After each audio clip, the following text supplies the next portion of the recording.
सिगरा थाने की पुलिस ने व्यापारी को धमकाकर 50 लाख रुपए रंगदारी मांगने वाले 2 अभियुक्तों को गिरफ्तार किया है। पुलिस ने उनके पास से 1 मोटरसाइकिल व 3 मोबाइल फोन बरामद किया है। गिरफ्तार अभियुक्त पंकज पाठक चौक थाना क्षेत्र के गुगरानी गली बास फाटक का रहने वाला है। वहीं प्रताप घोष भेलूपुर थाना क्षेत्र के सराय नंदन खोजवा का रहने वाला है। सिगरा में श्री अंकित मेहरा के साथ 50 लाख रुपए की मांग के संबंध में एक अभियोग पंजीकृत किया गया था।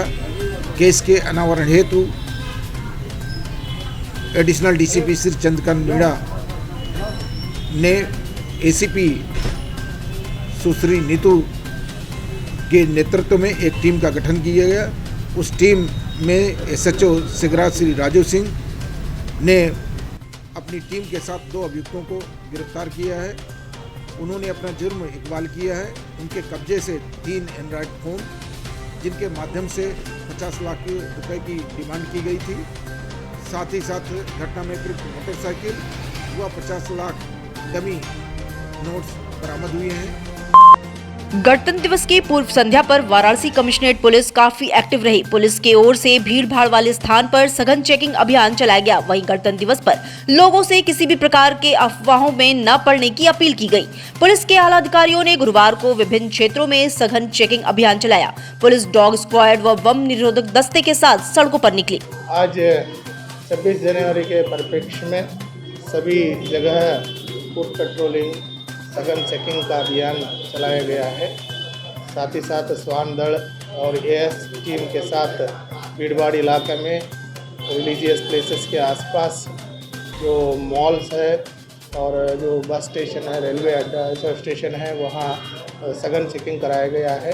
संदिग्ध व्यक्ति वाहनों के ऊपर विशेष नज़र रखी जा रही है। सर, काशी की जनता को क्या करेंगे हमारे चैनल को बनने के लिए? सभी को जो गणतंत्र दिवस की बहुत बहुत शुभकामनाएं। चौबेपुर क्षेत्र के किराए के मकान में फाइनेंस बैंक में काम करने वाली 4 महिला कर्मी कोयले की अंगीठी के धुएं से बेहोश हो गई। इनमें से एक महिला चंचला यादव की बेहोशी के दौरान ही अचानक से होश आ गया, जिससे सभी की जान बच सकी। भोर में सभी को चौबेपुर स्थित एक निजी अस्पताल में भर्ती कराया गया, जहां उनका इलाज चल रहा है। ईवीएम हटाओ, लोकतंत्र बचाओ के नारे देते हुए गुरुवार को कचहरी परिसर स्थित जिलाधिकारी कार्यालय के बाहर सपा नेताओं व अधिवक्ताओं ने जमकर प्रदर्शन किया। उन्होंने इसके संबंध में राष्ट्रपति के नाम संबंधित पत्रक एसीपी को सौंपा।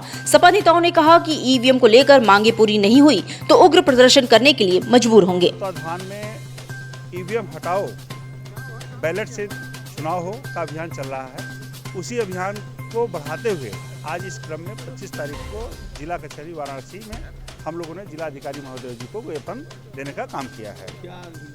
हमारे कई मांग हैं उसमें, लेकिन हमारा जो प्रमुख मांग है कि हर मतदाता का मतदान वो सुरक्षित है या नहीं, यह पारदर्शी होना चाहिए। और पारदर्शी तभी होगा जब वो दिखेगा। ईवीएम निश्चित तौर पे हम ये नहीं कह रहे हैं कि ईवीएम मतलब जो है सब खराब ही होंगे, लेकिन ईवीएम को टेम्पर्ड किया जा सकता है। और ये माननीय उच्चतम न्यायालय ने खुद इस बात को स्वीकारा है और अपने आदेश में कहा है 2013 में कि ईवीएम में टेम्परिंग हो सकती है।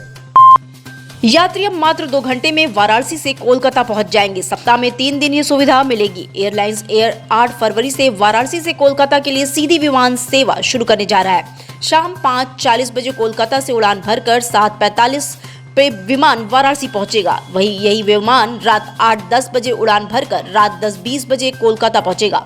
विमान सेवा सप्ताह में 3 दिन मंगलवार, गुरुवार व शनिवार को संचालित होंगी। गणतंत्र दिवस के मद्देनजर वाराणसी में तिरंगे और उससे संबंधित सामानों के लिए दुकानें सज गई हैं। लोगों में इसके लिए अत्यंत उत्साह देखा जा रहा है। लोग अभी से ही संबंधित सामानों की खरीदारी में लगे हुए हैं। लोगों का कहना है कि जिस तरह 22 जनवरी को सभी ने अपने घरों पर श्री राम ध्वजा फहराया था, उसी तर्ज पर श्री राम ध्वजा के साथ ही इस बार अपना राष्ट्रीय ध्वज भी फहराएंगे। डबल डोज देखने को भी मिलेगा।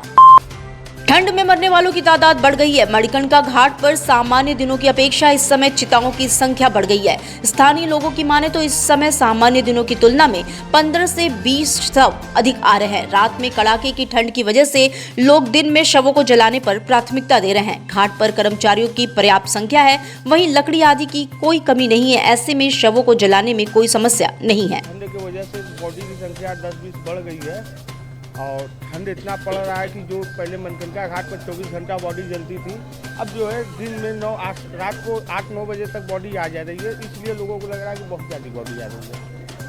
क्या वजह है जिस ठंड है अपनी बॉडी आ रही है?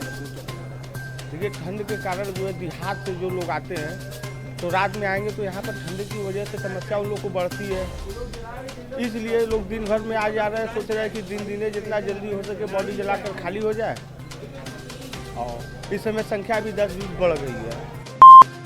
जनपद में ठंड का सितम जारी है। ठंड को लेकर मौसम विभाग बार बार अलर्ट जारी कर रहा है। भोले की नगरी काशी में आम जनमानस इससे प्रभावित हो रहा है। वाराणसी व आसपास के जिलों में मौसम के एक साथ कई सिस्टम एक्टिव हैं।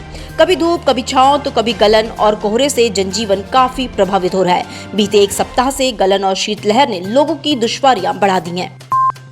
14वें राष्ट्रीय मतदाता दिवस के अवसर पर नमो घाट पर विविध कार्यक्रमों का आयोजन किया गया, जिसमें मुख्य अतिथि के रूप में मंडलायुक्त कौशल राज शर्मा उपस्थित रहे।